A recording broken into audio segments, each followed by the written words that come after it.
אוקיי, אני רוצה לדבר קצת על דוח הכנסות ומנויים. זו שיחה קצת ארוכה, אבל אני אנסה לקצר.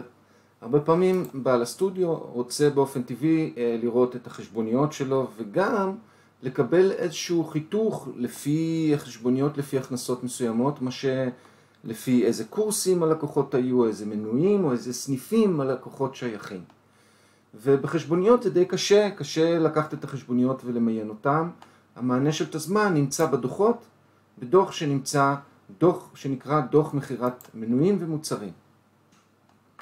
הדוח הזה מגיע יחד עם אפשרויות סינון, וחשוב להבין מה הדוח הזה מציג למעשה.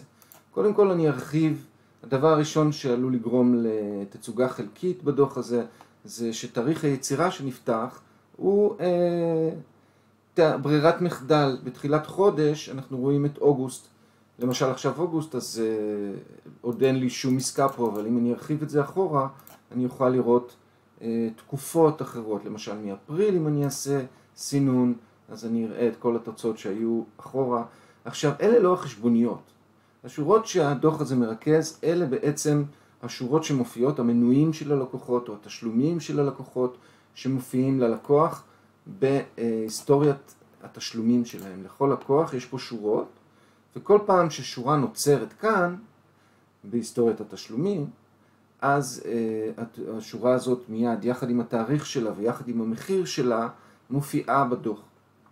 עסקאות תשלומים מופיעות כשורה אחת, וזה עלול להטעות. למשל, עסקה מאוד גדולה שהייתה לכמה תשלומים, אולי תופיע בשורה אחת, למרות שהיא מופיעה על פני 3 חשבוניות שונות, ונרשמה ל3 חודשים. מצד שני, עסקאות של הוראות קבע נותנות שורה יציבה לכל תשלום שרץ במערכת. אז זה דבר ראשון. אחר כך, זה דבר ראשון כדי להבין. אז כשעושים רק חשבונית זיכוי, וזה חשוב מאוד לדעת, אם אני עכשיו מפיק חשבונית זיכוי, היא לא תופיע בדוח הזה. אם אני הלכתי ואוספתי חשבונית מהזיכוי, היא לא תופיע בדוח. מצד שני, אנחנו נותנים שירות ממש מעניין, שמאפשר לעקוב אחרי זה. אפשר להוציא את הזיכוי היום, ישירות מהיסטוריית תשלומים.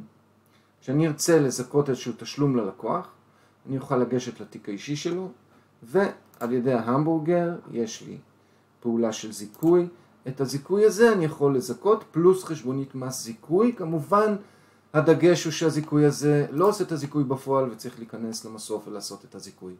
זיכוי שאני אעשה ככה פלוס חשבונית, כן יופיע לי בדוח. אז אני חוזר לדוח שלנו, זה דוח הכנסות, דיברנו על תאריך יצירה, ואחר כך אני יכול לסנן אותו בלקוחות, למשל לפי סטטוסים של לקוח. סטטוסים זה כלי רב עוצמה, אני יכול לסמן בסטטוסים לקוחות של מסגרת מסוימת, ואז הסינון פה ייתן לי ממש חיתוך של אותם לקוחות באותה מסגרת.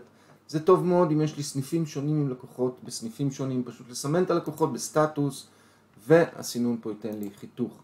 חיתוך נוסף יכול לתמוך, וזה קורס קבוע של לקוח. קורס מוגדר במנוי יכול להטעות, כי יש מנויים שלא מוגדרים בהם קורסים, וזה יכול לצאת בכל מקום. אז הכי מעניין לדעתי, אם אתם רוצים להתמקד, זה להגיד, אם אתם רוצים לראות תמונה של כמה קורסים, אז אפשר לחתוך את ההכנסות של תלמידים שרשומים ופעילים בקורסים ספציפיים, ולאפשר בעבר.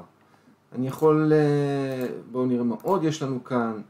לגבי מנויים, אני יכול להשתמש במנויים, להגיד, תראה לי רק מנויים ספציפיים, או רק מוצרים לצורך העניין.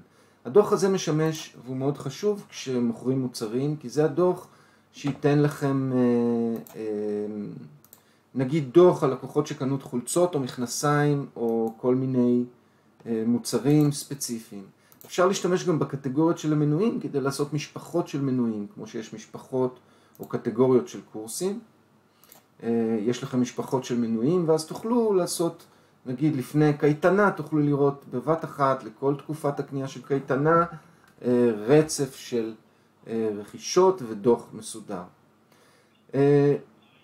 אז זה מה שאנחנו מנסים להסביר פה. אם יש לכם שאלות נוספות, תוסיפו. כמובן אפשר לייצא את זה לאקסל, להדפיס את התוצאה אם רוצים לקחת רשימה לדרך, אפשר למיין את התוצאה לפי תאריכים, או לפנות ישר לכל לקוח ולקפוץ ללקוח ולבדוק שבאמת הדברים תואמים ולסדר את הדברים בתיק הלקוח. זו הייתה סקירה כללית, קצת ארוכה ועדיין חלקית, אפשר גם לפי תוקף של כרטיסיות, סימוני נוכחות, וגם אפילו אפשר לראות דוח מסכם, אם אתם רוצים לראות את זה לפי מוצר מסוים.